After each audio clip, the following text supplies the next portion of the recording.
Copyright in these lectures is either owned by the ANU or a third party who has licensed the ANU to use it. Students may use the recording for personal study only. No lecture may be communicated online, copied or shared without the prior permission of the ANU.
All right, so let's start. So first of all, if you haven't noticed, this lecture notes online is actually updated. Just add a couple of things. Okay, so what will we add on the lecture? So we are talking about the demand for the stock or allocation for the stock when the individual's information are different.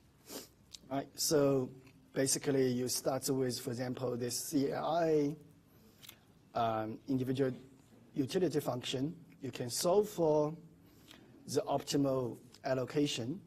This is what we actually have seen before. Right? Now the only difference is now the information is individual dependent. So this conditional information is for each individual. All right, so one way to actually model the information, that's just to give information signal.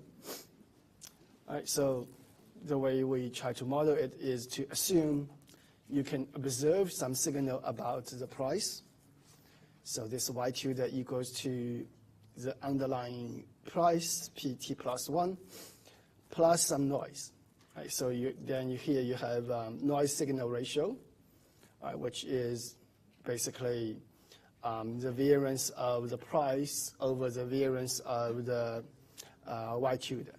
So how much variation in the signal is actually about the price itself. All right. So if you calculate this beta of this linear regression here, right, then you know this beta equals to the covariance of the two divided by the variance of y2. That's understood, right? So what's the covariance of PT plus 1 with y2? So if you look at the y2 equal to PT plus 1 plus error. So if you calculate, for example,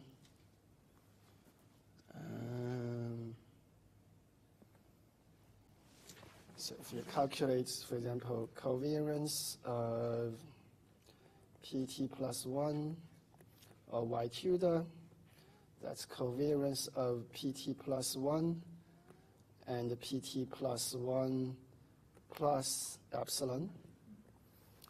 All right, so this error term is not correlated with PT, so what you add up with is just the variance of PT plus 1. And that's equal to sigma square. So that's where the sigma square is coming from. All right? And the variance of y2, that's very easy because you just take the variance on the both sides. All right, so variance of y2 is just the variance of PT plus 1 plus variance of this error term. So that's why this bottom is this. All right, so this is exactly what we talked about as the signal ratio, the signal information ratio. All right, so we can call it rho I. All right, so if you got this, then we can just plug this into our solution for the competitive equilibrium, right? Because for the competitive equilibrium,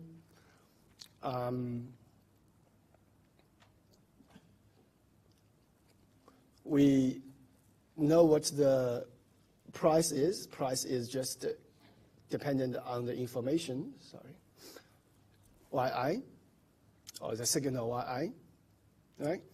So this can be written as a linear form given we know now the information ratio rho I. And then we can calculate what the conditional variance is for this PT plus 1. And then now, given the solution we know, which is expects the mean return divided by the risk aversion times the variance, right? So we can just plug in this solution into this xi. So we know what the allocation is given each person's information ratio rho I, and given the mean of this signal m bar. Right, so it's here. Then we can say, how would you actually trade given the precision of information? Obviously, you want to trade if you trade more or hold more of the stock if your information is more precise, right? And this makes intuitive sense. If you don't know a lot about this stock, in your view, the stock is more volatile, right? Although exposed, the volatility might be different, but in your view, because you don't know a lot of this stock, this stock is more volatile in your view, so that it's more risky for you and you hold less of the stock. So now we can solve for this equilibrium. So this is called the competitive equilibrium because everyone is doing the best given what they know. Right? So people are behaving competitively, so they're trying to do the best given what they know. And we can set this aggregate demand equal to aggregate supply, right? And we can solve for this P. So although this P looks, as I said, this complicated, but this is just, you can view these, you can view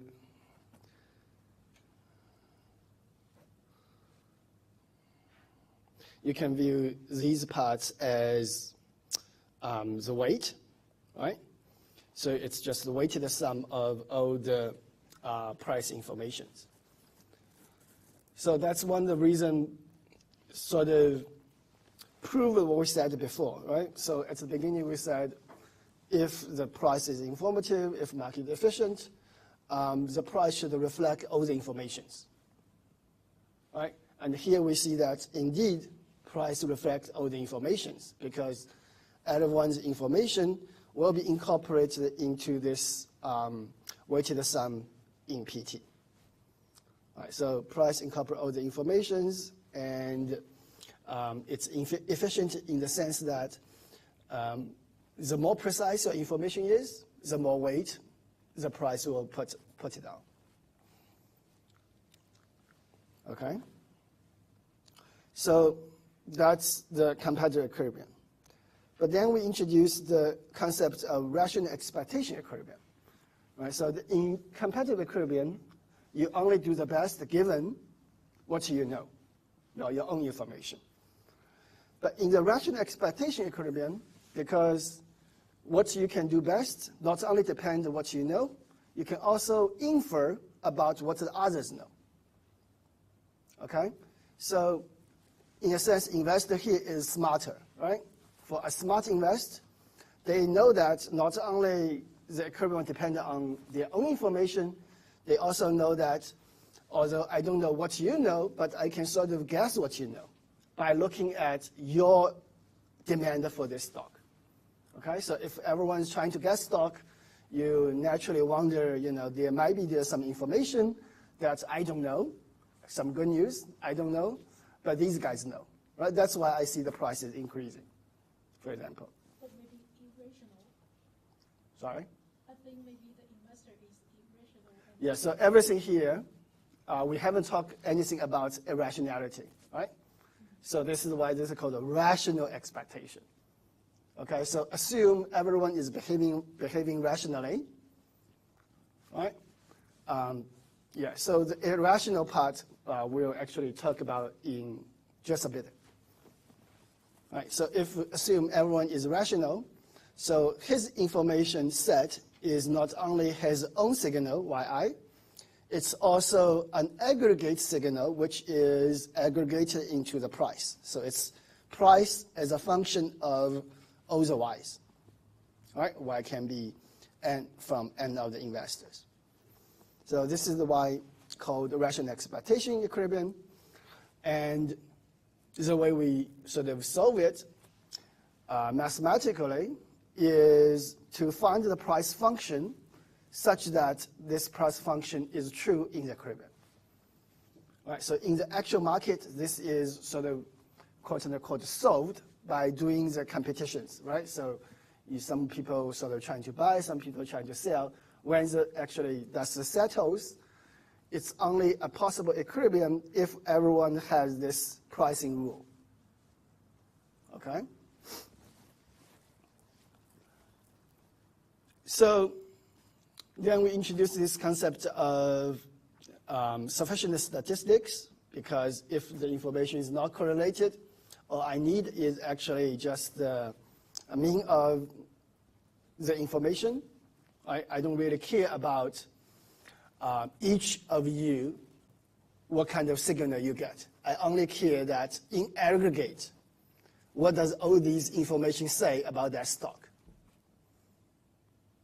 okay? So obviously there's no role of, whether you are sort of good fund manager, I need to put more weight on you because everything is assumed to be uncorrelated with IID distributions. Right. So now we can sort of just put a pricing rule on it. Right. So the pricing rule we conjecture is PT plus 1 equals to M bar plus beta times the aggregate information Ym minus M bar plus some random error VI. And this is VI because everyone could have different noise set. Right? So one thing we noticed that the beta of this pricing rule, if you calculate, that will be covariance of this PT plus 1 with the Ym divided by Yn, right? But one thing you notice as n goes to very large, the sufficient statistics Ym converge to just the variance of the true price, sigma square, right? That's because the sample variance or sample standard deviation will sort of decrease as your sample goes large, right? And eventually this will converge to sigma square. Okay. So eventually this will converge to sigma. Yeah. So so we know this is still equal to rho. And then we can sort of just plug in this solution into our aggregate demand again. So we know this what Xi is, and then set Xi equal to sum of Xi equal to the aggregate supply XS, right? Again, we can solve for the pricing rule, and this pricing rule, as you can see, this is dependent on all the informations Y1 to Yn. Right? Then you will say, oh, this is dependent on Y1 to Yn, but in this expression, I don't see Y1 to Yn. Why is that? Because we are assuming Y1 to Yn is IID, so that in this expression on the right-hand side, we only care about the aggregate statistic Ym, Y superscript M. Right? So Y superscript M actually represents all the information in Y1 to Yn. Right. So in this example of rational expectation equilibrium, we can have a sort of solid solution, solve it relatively easily. If information is not IID, obviously, we cannot solve it so easily, or you have to go to some sort of numerical simulations to solve it. But the purpose of this is to show you the price still actually incorporates all the necessary informations, right? And because here all the necessary information is summarized by this Y superscript M, the sufficient statistic, so this Y superscript M will actually sort of be represented in the pricing rule. And if you compare to this expression of the pricing rule and with what we start with of this pricing rule, they are sort of the same representation of linear function of Yn. So that's why we know this is actually the correct solution.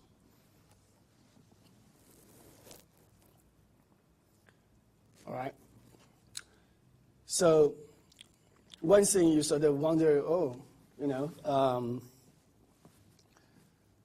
in all these cases, so the price all reflect perfectly all the information in the market, right?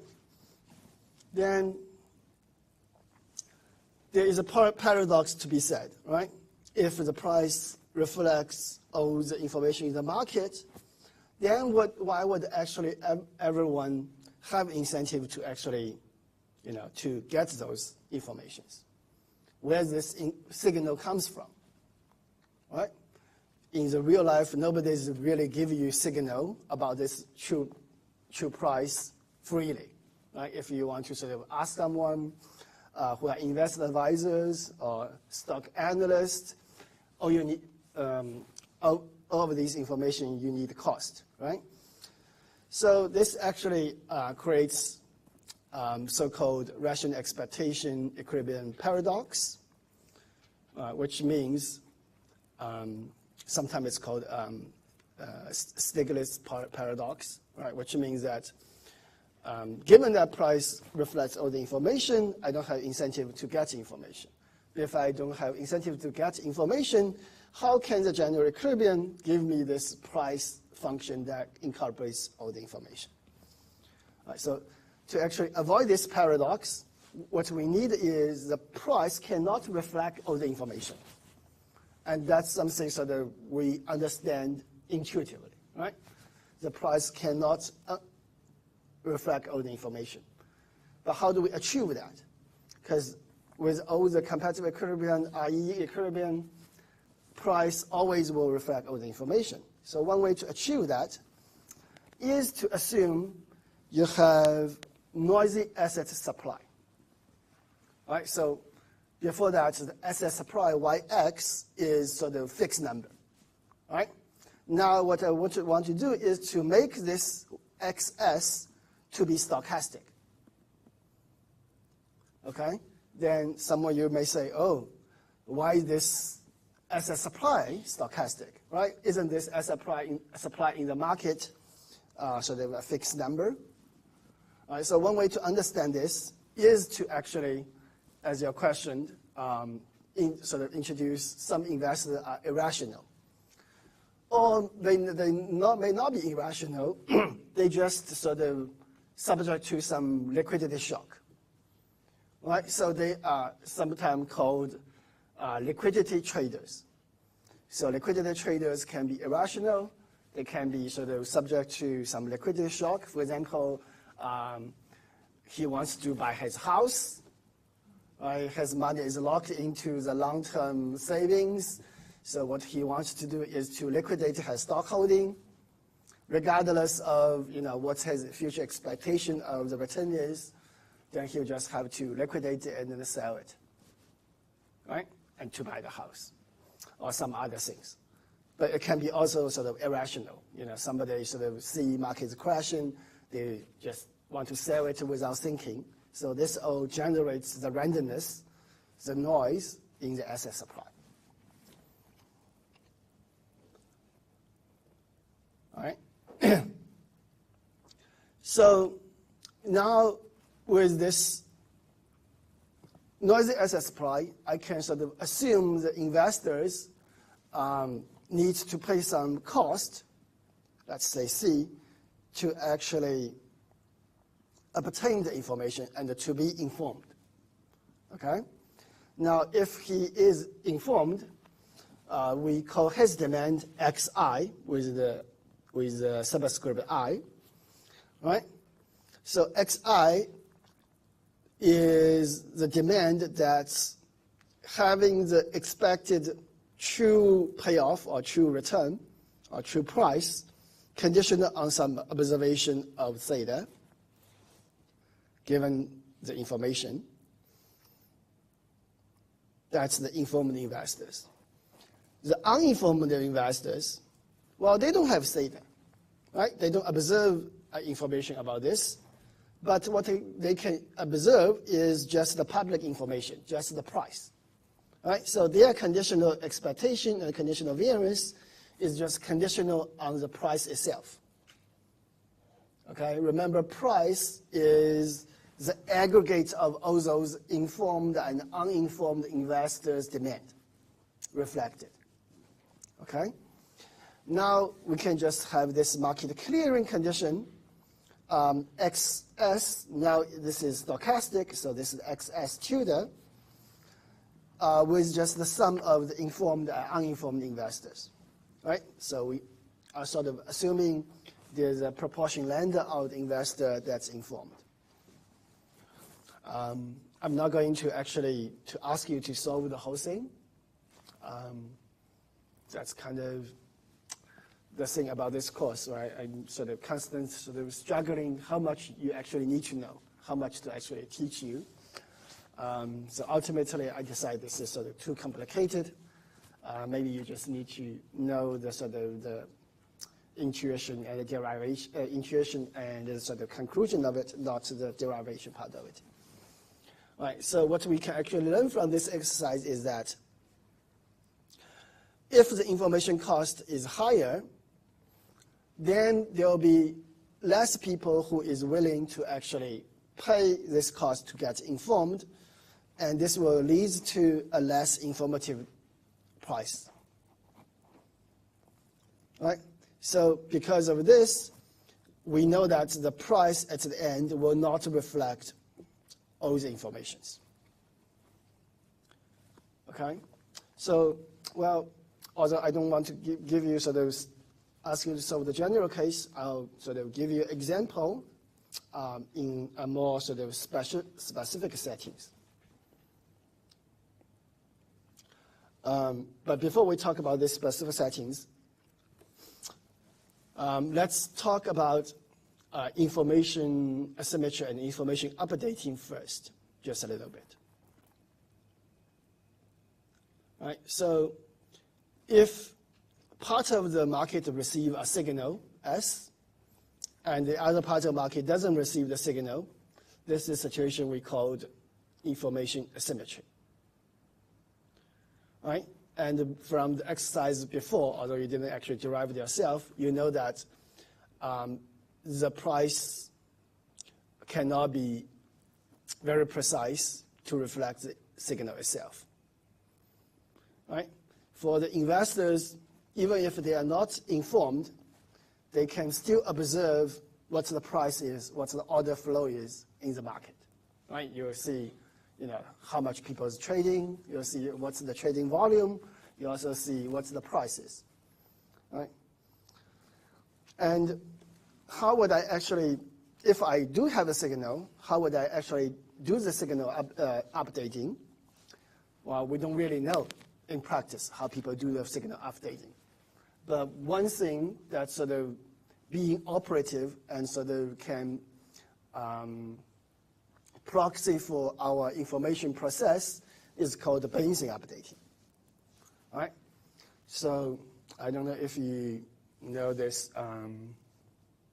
Do you guys hear of this Monty Hall problem? No? Okay. So let me see.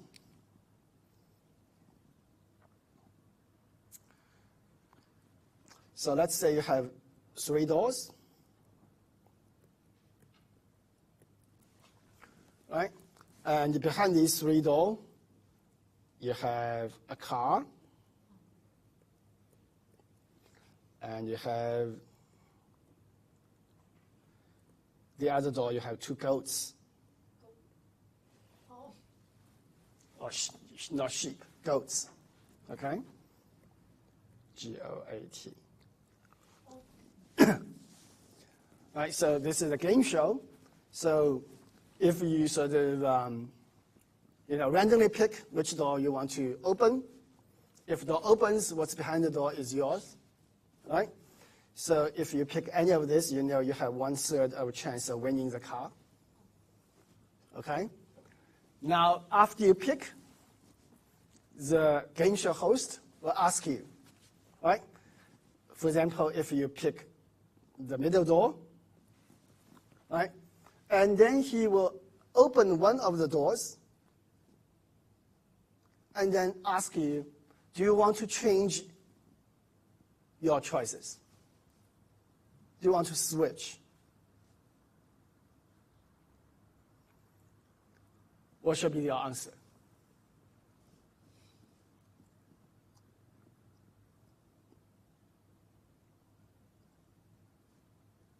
By the way, this is a question that puzzled a lot of statisticians in 1970s. This is the actual game show. This is what actually happens. All right, so this is called Monty whole problem. Right, so what do you think, what do you guys think? Should you switch or not switch?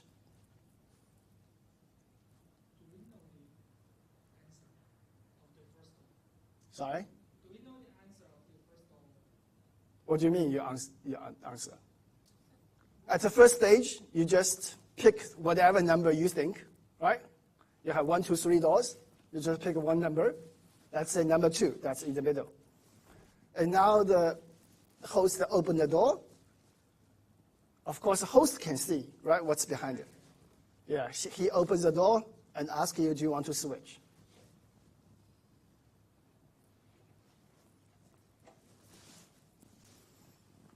This is a very fundamental question. If you understand the question, you understand actually a lot about what is really information. What does information revealing mean? What's basic updating? All these things.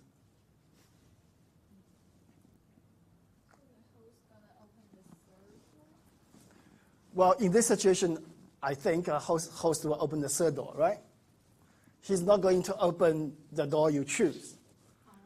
He's not going to open the door has the car, then you'll have the car. Then there's no point of going again. So he'll open the third door and ask you, do you want to switch? Switch to third door? So this door now is open, right? So you have still 2 doors closed. Your choice is here. Yeah. And do you want to switch to that choice? Although this is but you don't really know which one actually has a car, right? Yeah. So what's the answer?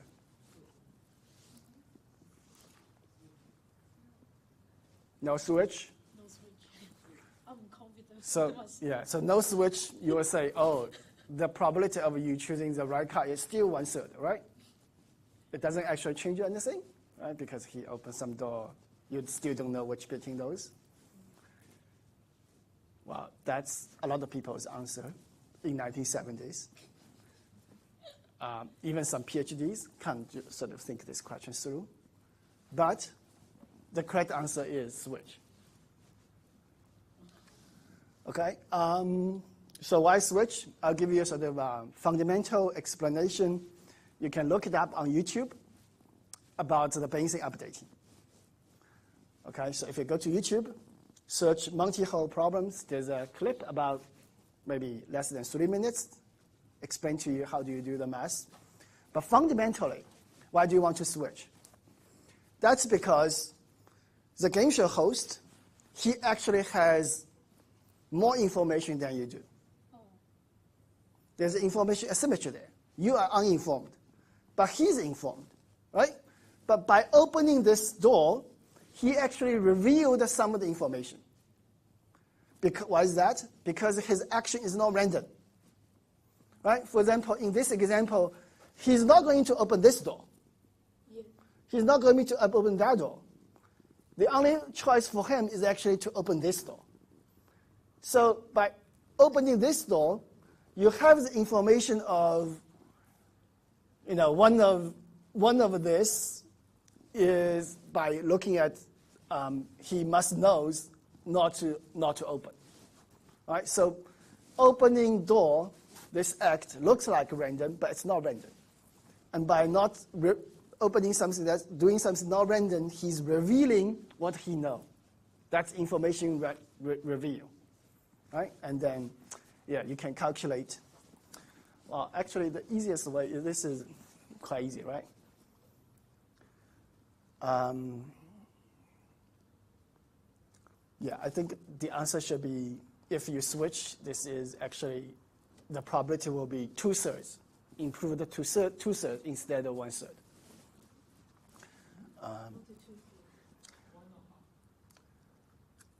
So let's say in this example, right? So let's say you pick, originally pick one of the goats, right? Any of those goats, and he has to open the other one, right? And then if you switch, you get the car. Okay? And this one, if you pick this one, you open that one, if you switch, you get car. But if you originally pick the car, right? And if you open one of this, if you switch, you lose the car. So it's 3 out of 2 situations, switching actually gives you better outcome. Well, But there's also a situation I don't switch. yeah, so the question asks you, do you want to switch, right? So by switching, you improve your, Just like condition, I switched the probability is choose the. let me see if I can.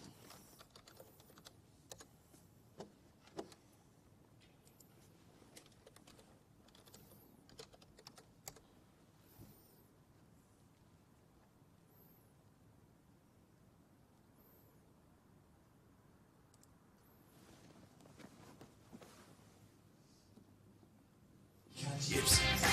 Only at Hungry Jack's. So, you've made it to the last round of a TV game show and have the chance to win a brand new car. It sits behind one of these 3 doors, but the other 2 have a sad little goat behind them. You make your choice, and the host decides to reveal where one of the goats is. He then offers you a chance to change your door. Do you do it? Does changing your choice even make a difference? The short answer is yes. Even though it seems counterintuitive, changing your door choice actually doubles your odds of winning the car. But how is that possible? This is the Monty Hall problem. At the start, most people correctly assume that you have a 1 in 3 chance of choosing the correct door. But it would be incorrect to assume that when one door is removed, each door now holds a 50-50 chance of having the car. Let's use a deck of cards to understand why. Pick a card from this deck without looking. This card has a 1 in 52 chance of being the ace of spades. But now I'm going to flip over all the other cards except one, none of which are the ace of spades. Of the 2 cards left, which one seems more likely to be the ace of spades? The one you chose randomly out of a deck of 52, or the one I purposefully and suspiciously left turned down? It turns out your card remains at a chance of 1 in 52, where my card now has a 51 out of 52 probability of being the ace of spades.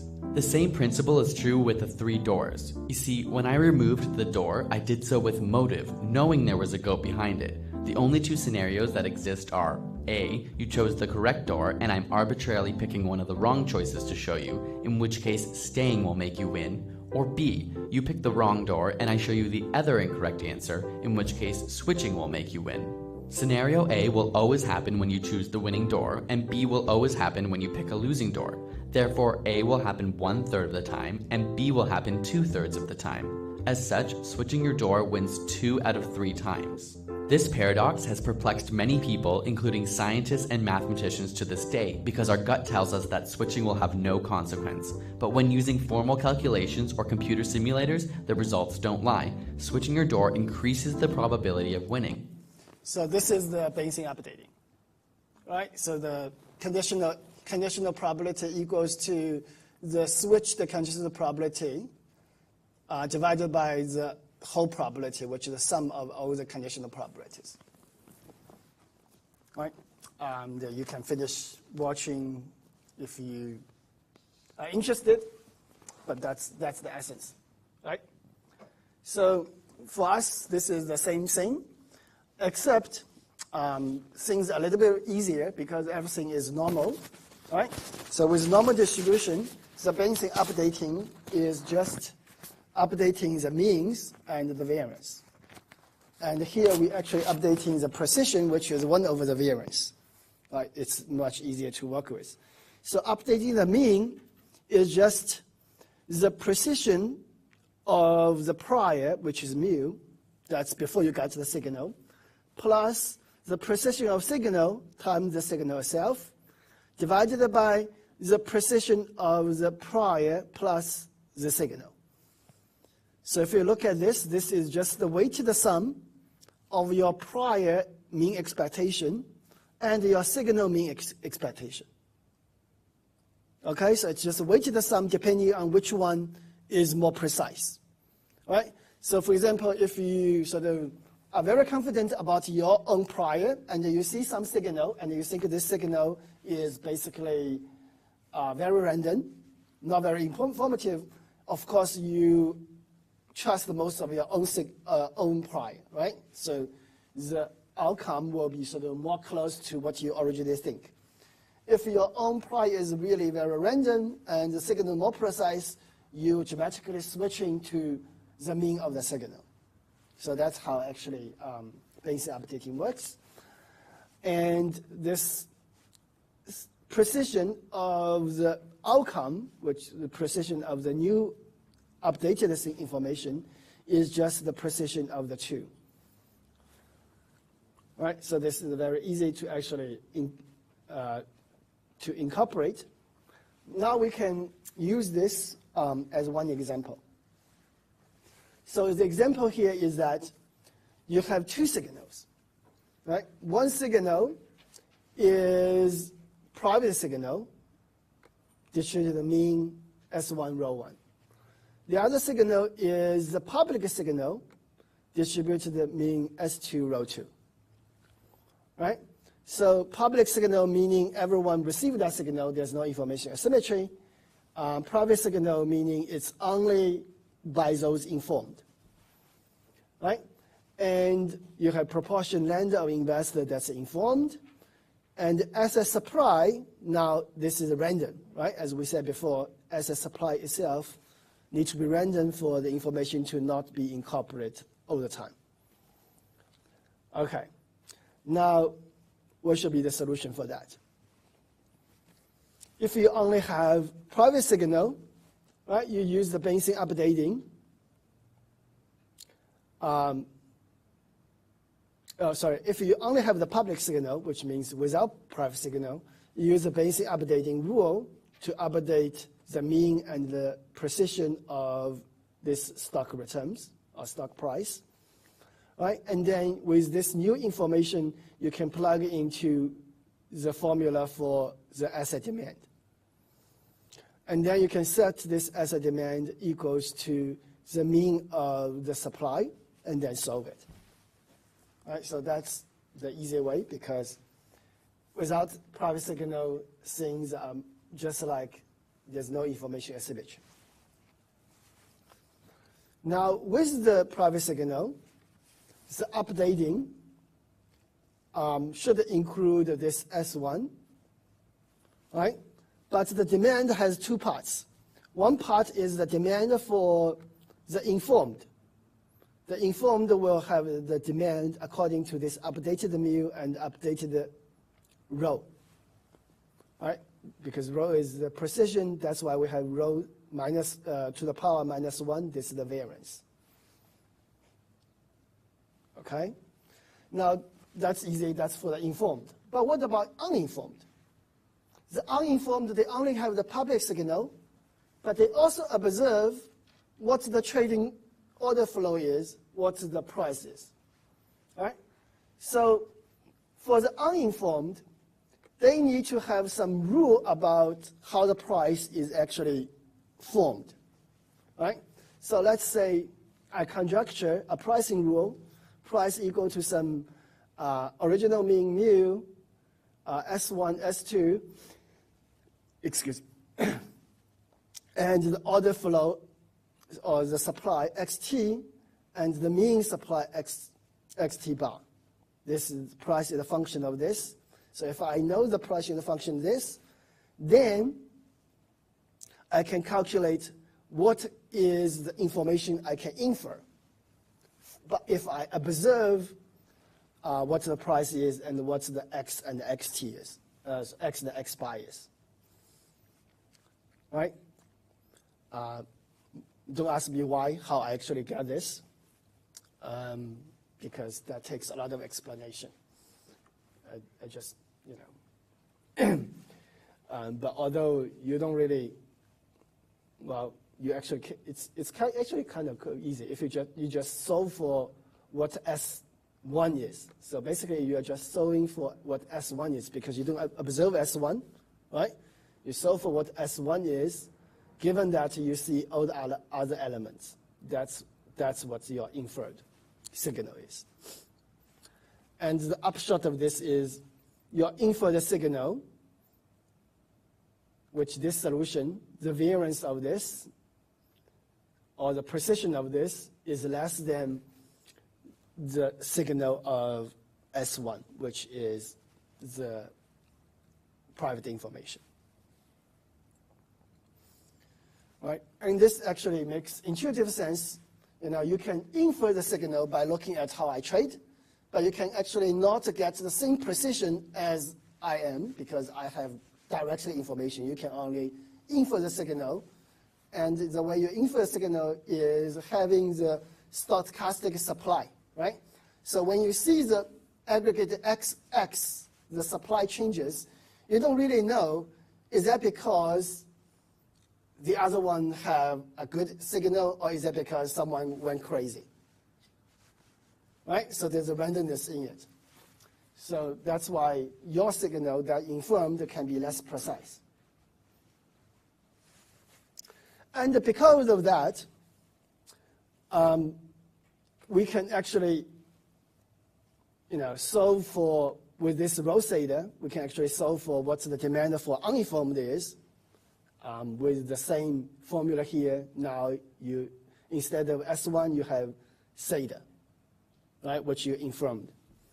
Then you can, again, solve for the equilibrium.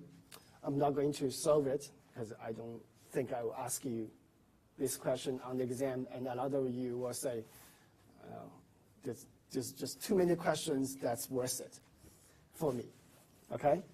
But if you sort of solve the question, you can see that in aggregate, the expectation of informed demand minus the uninformed demand is positive. What does that mean? What does that mean? That means if you are an informed investor, you hold more risky assets than the uninformed investors, right? That makes perfect sense because, as we said at the beginning, if your information is more precise, you hold more of the demand, right? And then more interestingly, if you look at this, if we take the partial derivative of xi minus x mu, partial derivative respect to S2, which is the public information, right? This will be negative. What does that mean? That means if S2 is positive, which means you have good public information, that will actually make the relative stock holding of the informed to be actually lower than the uninformed. Do you observe this in your daily life? You absolutely do if you ever trade a stock in China. Right? What's one of the major problems in stock market in China? You have information asymmetry, you have lots of insiders information, you have firms that cooperate with those brokerage firms to release the information, but they're sort of basically in the same camp, right?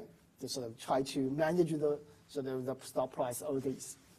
So what happened is that before the good information came out, the informed already hold a lot of the stock. They will buy up, right? So they hold a lot of stock, and when the market actually releases the good information, when the earnings come to release the information announced, well, in the U.S. market, usually what you see is when the good news announced, as we see in the event studies, the stock price should jump up, right? But in China, a lot of time when the good information is released, stock price actually jump down, right? And you will wonder, oh, why is that?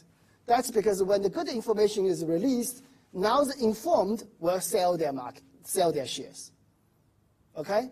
But the uninformed, given the good public information, they updated their information. Now they will actually be willing to buy some of those shares the informed buy.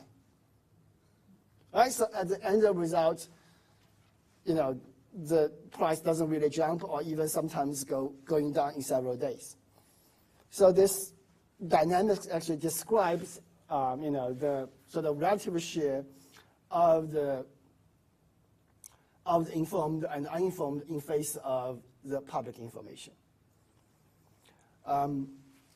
One other thing that's sort of very useful is look at the performance of the mutual funds, right? So sometimes there's a lot of argument, whether mutual funds, they actually, if they perform well, are they lucky, just being lucky, or are they really have skills, right? So if a mutual fund is performing well because they have skills, they must hold more of the risky share when the market is less information, there's less information